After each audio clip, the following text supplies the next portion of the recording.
Hello everybody and welcome back. You are joining me in Clear Creek Canyon. Today I'm going top rope outdoor climbing for the first time ever.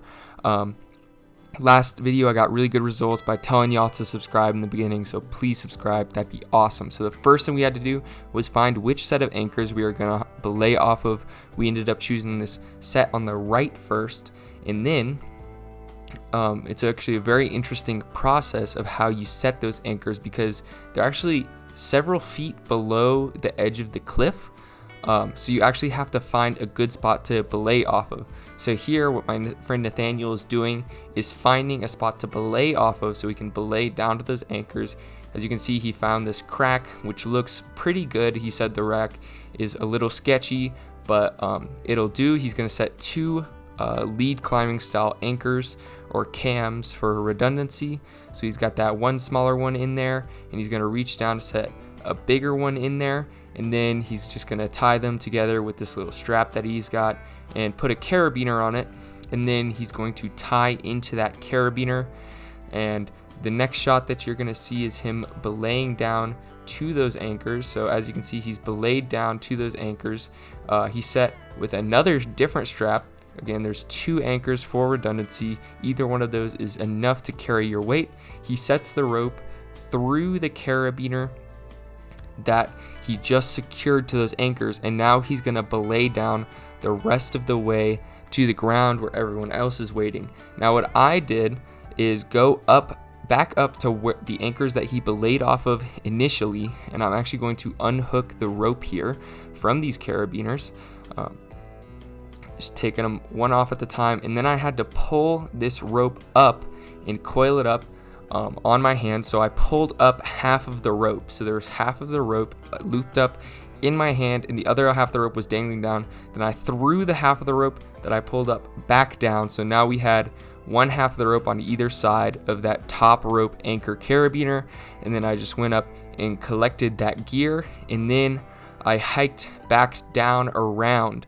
So the way we got to the top of this cliff was actually a pretty sketchy trail. As you can see, there's actually like a little kind of like chimney move that you needed to do to get up there just for a few steps. Just kind of some really techie hiking. And now I'm actually trying to get into this harness, which is way too small. You can see Nathaniel's there on the right, ready to belay, looking really relaxed. Now this is actually a kid's harness. My friend Sam provided. I was not going to pay like the $6 or whatever it takes to rent a harness from the rec center at my college. So I was going to suck it in and squeeze into that kid's harness. Quite comical. Now, in spite of the fact that it is a kid's harness, it can hold an adult, luckily, and I was able to get it over. The next thing I do is tied in. Now, where are my figure 8 knot girlies at? This is something I learned when I took a belay class. As you can see, I'm all tied in with that tail tied up, chalking up, talking, very relaxed. It was a super fun climbing session, and the first thing I tried to do was go on this face right here, which was recommended by Nathaniel. There is an easier way over to the left, which I'm looking at right now, but got these two juggy handholds, and then you have to make a crack move, which unfortunately I cannot do. I can't crack climb at all. I need to take a class or something. Now you can see I'm in the corner, which is much easier, and I'm going to take this time to talk about the differences between indoor and outdoor climbing, which I discovered here. Now, this route that I'm doing right now is actually a 5-6. According to Nathaniel, he said he wasn't super sure, but it's a 5-6.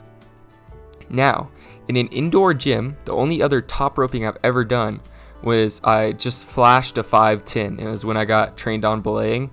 And so I belayed someone and then they belayed me because we both had to like get practice or whatever. And so this is me like struggling on a 5-6 outdoors. And I think that if you made the holds into plastic and lit them up super bright, then it would actually be the same. But there's something mentally about having to figure out the holds as you go that makes it much harder As you can see, there's a lot of really comfy rest spots all the way up this route. And this is like the first one. Only probably about like 15 feet up off the ground right now. There's like a little place right there where you can completely stand, and then you got to get up into this little corner, which is awkward for a tall person because my shoulders are in the way of that roof. Now, if you look at that roof to the left of me, there is actually a route that goes straight like through that roof. Basically, it is called Rufus Roof. There is one guy who has done it. His name is Rufus. It is a real thing, I promise. This route really isn't as hard as I'm making it look. We'll see someone else climb it a little bit later, but I'm really making it look really hard. Now, for context, I've been climbing about a month, so I'm really not that experienced yet. You can see me in the crux. So right now I've got my finger in a little crack, and if you look, you'll see me fall a little bit. Wait, there it is. And right now I'm hanging by my finger because I actually got caught in that crack, and I had to pull up and then pull my hand out. And that's what you just saw. And that spooked me enough to cut it. That's when I ended my climbing. On this time, I went and I let someone else have a go. So they took me down, and I belayed all the way down, alive, but a little scared because I feel like I almost lost my finger. Now, moving on, this is Nathaniel climbing, and if you notice one thing, is that this man does not have any shoes on. He climbed this route and he made it look easy without any shoes, like he was a goddamn monkey. Nathaniel's like very experienced climbing, and he's really, really good at it. And apparently one of the things he does pretty often is barefoot climb, which is just insane to me. He says it really hurts and there's no advantages, but he likes it because it's hard. And one of the craziest things that I saw him do while on this route is he was actually chalking up his feet near the top, because I guess he was getting feet swept, and he said that it helps. So as you can see, he's making these moves so much more elegant than I made them look. And if he had shoes on, then he'd probably walk up this thing like it's a ladder. So, like, because the other people there weren't very experienced, he actually had to use bare feet to challenge himself. Now, this is my second attempt at the route because I wanted revenge. So here I am doing that beginning section a little bit more elegantly than I did. And here you can see that how hard the holds are to see. If you see the hold that my left foot just left, that you can't see that at all from the ground, and from up there it's really hard to see. So here I'm back at just to the left of me, you can see that corner where I failed last time, and actually the best route is to go out of that corner and around the side, and it's actually, the rock is very ripply over there, and you're able to kind of like beached whale yourself up this little section here, and it's actually pretty easy. So you can see, and I actually was able to top out on this one. Thankfully, I would have been really pissed if I wasn't, because it doesn't feel that hard, but it's just there's something it makes it way harder, it being outside and you can't see the holds. It's almost like more of a puzzle you gotta figure out, rather than at the gym where all the top rope routes are very linear, very easy to figure out what you have to do.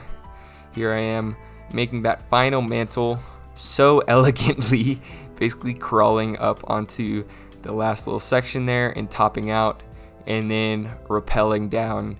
I believe I was screaming that I'm a real climber on the way down, because I have a pretty bad fear of heights, and the nerves get to me and then I act weird, which is okay. Anyways, with all that said, thank you guys so much for watching this video. If you liked it, like it. If you subscribe it, and I'll see you guys next time. Bye.